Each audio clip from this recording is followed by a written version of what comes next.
అభ్యర్థి పేరు వి నవీన్ కుమార్ యాదవ్, కాంగ్రెస్ అభ్యర్థి. ఈయన వాళ్ళ సొంత అన్న తమ్ముడు.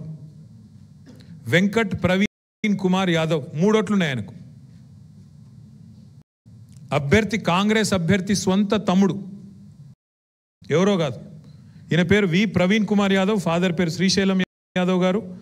House number 8-3-229. కింద చూడండి ఎంత తెలివిగా మార్చారో. అది పైన రెసిడెన్స్, కింద ఆఫీసు.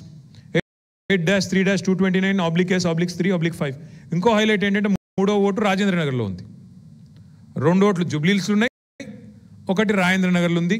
3 ఓట్లు కాంగ్రెస్ అభ్యర్థి యొక్క సొంత బ్రదరు, సొంత తమ్ముడు వెంకట్ ప్రవీణ్ యాదవ్. ఇక ఇంతకంటే అరాచకమైన పరిస్థితి, ఇంతకంటే మరి ఇంకా దుర్మార్గమైన పరిస్థితి ప్రజాస్వామ్యంలో. ఇట్లాంటి ఓటర్ లిస్టుతో ఇది ఫ్రీ అండ్ ఫెయిర్ ఎలక్షన్ చేస్తామంటూ ఓటర్ లిస్టు పెట్టుకొని కాంగ్రెస్ ప్రభుత్వం ముందుకు పోతుంది, ఎలక్షన్ కమిషన్ ముందుకు పోతుంది. What I'm trying to say here is this gentlemen that you see on the screen here. His name is V. Praveen Kumar Yadav. He is the brother, younger brother of the Congress candidate, Mr. Naveen Kumar Yadav. He has 3 votes. Not 1 or 2, but 3 votes. 2 in Jubilee Hills, 1 more in Rajendra Nagar constituency. You can see all the epic numbers. WKH 4226320, WKH 3126018, WPK 455-355. All of you can inquire this. This is all open information. This information is available in public domain. You can go to the website of Election Commission, type in all these numbers. I can send you this presentation. My humble request to the media, show this to the world. Show what kind of malpractices are being done by the Congress party in collusion with the booth level officers in Telangana. What kind of desperation Congress is engaging in to win elections. What kind of irregularities are being done with the connivance of officers. Therefore, we are demanding 3 things. We are demanding a thorough investigation by Election Commission of India on the entire 23,000 votes which have been added ever since assembly elections, number 1.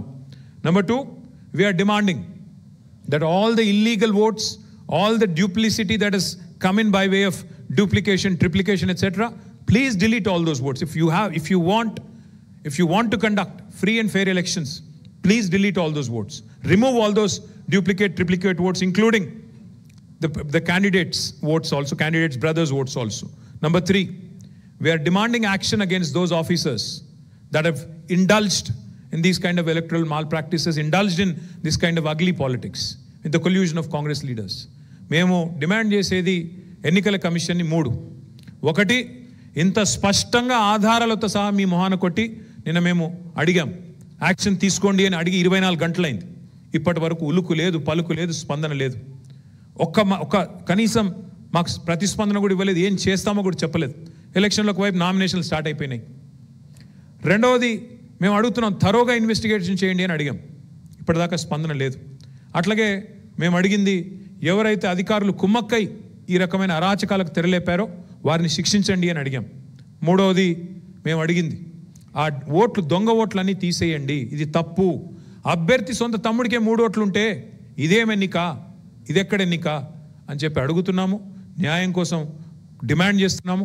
మరి మాకైతే election commission మీద నమ్మకం లేదు, ఎందుకంటే వాళ్ళు బీజేపీతో కొల్లుడై, కాంగ్రెస్తో ఎక్కడ అధికారంలో ఉంటే వాళ్ళతో కొల్లుడై పనిచేసే సంస్థ. కాబట్టి మరి ఇంకా గత్యంతరం లేదంటే కోర్టుకు పోతాం, రేపు కోర్టులో కూడా పోరాటం చేస్తాం. ఇన్ని ఆధారాలు ఉన్నాయి, స్పష్టమైన ఆధారాలు ఉన్నాయి. ఇవన్నీ ప్రజల ముందు పెడుతున్నాం, మీడియా ముందు పెడుతున్నాం. మీరు కూడా ఆలోచించాలని కోరుతున్నాం. ఎన్నికల కమిషన్ ఇప్పటికైనా స్పందించాలని కోరుతున్నాం. ఎన్నికల కమిషన్ ఇప్పటికైనా మేల్కొనాలి. Chief election commissioner should respond. This is a serious issue, a grave offense. Your credibility is under question. Your credibility is being questioned in Bihar. Your credibility is being questioned in Telangana. Please respond, Mr. Gyanesh Kumar. Respond करो आप inquiry करो. अभी 21-22 तारीख तक समय है. अगर जरूरत पड़ा तो 10 दिन बाद करो इलेक्शन, हमें कोई तकलीफ नहीं, कोई एतराज नहीं. पर ये जो इलेक्टोरल माल प्रैक्टिसेस हैं, इसको आप करेक्ट करिए, फेयर इलेक्शन करवाइए. यहाँ पे जो कोल्यूशन हो रहा है, लोकल ऑफिसर्स, उन पे एक्शन लीजिए, सस्पेंड करिए, ट्रांसफर करिए. जिन्होंने भी ये हरकत की है उनको आप पनिश कीजिए, यही हमारी मांग है. इधर लास्ट स्लाइडिंग क्यों उन्होंने మొత్తానికి ఈ ఓట్ చోరీ భాగోతం ఏదైతే తెలంగాణలో జరుగుతున్నదో స్పష్టంగా ఆధారాలతో సహా మరి మీ ముందు పెట్టిన తర్వాత దయచేసి మీడియాను కూడా కోరుతా ఉన్నా. నిన్న మొన్న కొంతమంది అధికారులు ఏదో దీన్ని కవరప్ చేసే ప్రయత్నం చేస్తున్నారు. వాళ్ళేదో కింద మీద పడి ఆపసోపాలు పడుతున్నారు. ఇవన్నీ ఆధారాలతో సహా మీ ముందు పెడుతున్నాను. దయచేసి మీరు కూడా ఎంక్వైరీ చేయాలని చెప్పి కోరుతూ, ప్రజలకు వాస్తవాలు చెప్పాలని కోరుతూ మీ అందరికీ కూడా ధన్యవాదాలు. Thank you. నమస్కారం. బై ద వే మా వాళ్ళు మంచి మాట చెప్పారు. బీహార్లోనేమో జరిగింది ఓట్ చోరీ. అంటే ఉన్న వాళ్ళ ఓట్లను రాహుల్ గాంధీ గారు మొత్తుకుంటూ ఉంటారు, ఓట్ చోరీ అని. అక్కడ జరిగిందేమో ఓట్ చోరీ అంటున్నారు రాహుల్ గాంధీ. ఇక్కడ చోరు ఓట్లు, మొత్తం దొంగ ఓట్లు. అది ఓట్ चोरी, ये चोर वोट. मैं राहुल गांधी जी से कहना चाहता हूं, आप संविधान को पकड़ के बिहार में एक यात्रा भी आपने किया. आपने बार बार कहा कि SIR जो है बहुत नाइंसाफी है बिहार की जनता के साथ. वोट चोर, गद्दी छोड़ करके आपने अच्छा लंबा चौड़ा भाषण भी दिया.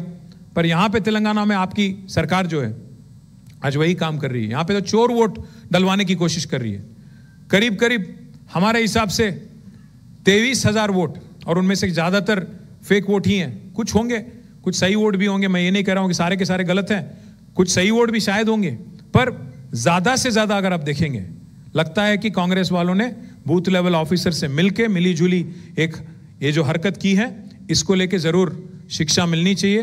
इसको लेके ज़रूर इलेक्शन कमीशन को एक्शन लेना चाहिए, और राहुल गांधी जी को भी इस बारे में बोलना होगा. इस बारे में आपको भी जवाब देना होगा कि आपकी सरकार यहाँ जो काम कर रही है, ये क्या कैसे बिहार से अलग है.